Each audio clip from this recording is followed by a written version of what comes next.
একটা ছোট্ট গ্রামে জন্ম নেয় রফিক নামের এই ছেলেটি। তার বাবা ছিলেন একজন দিনমজুর, মা ছিল গৃহিণী। ঘরে ছিল না বিদ্যুৎ, না ছিল পড়ার ভালো পরিবেশ। তবুও রফিক ছিল স্বপ্নবাজ।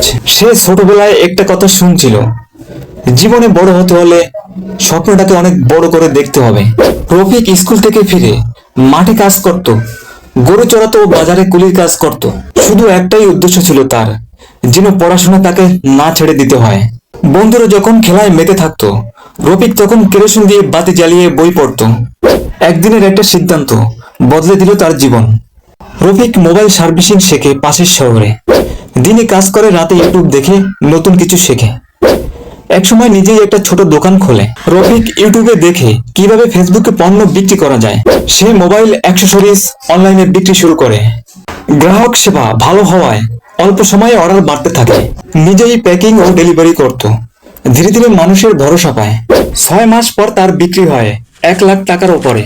সেই দিনটা ছিল তার জীবনের মোট ঘোরানোর দিন। সে বলে, টাকা নয়, বিশ্বাসই সবচেয়ে বড় মূলধন।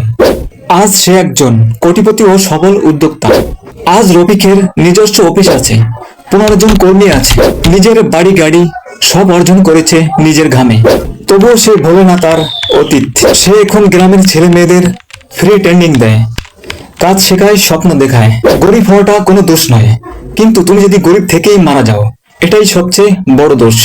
আজ রফিক প্রমাণ করেছে, পরিশ্রম, ধৈর্য আর শেখার ইচ্ছা থাকলে গরিব থেকেও কোটিপতি হওয়া যায়।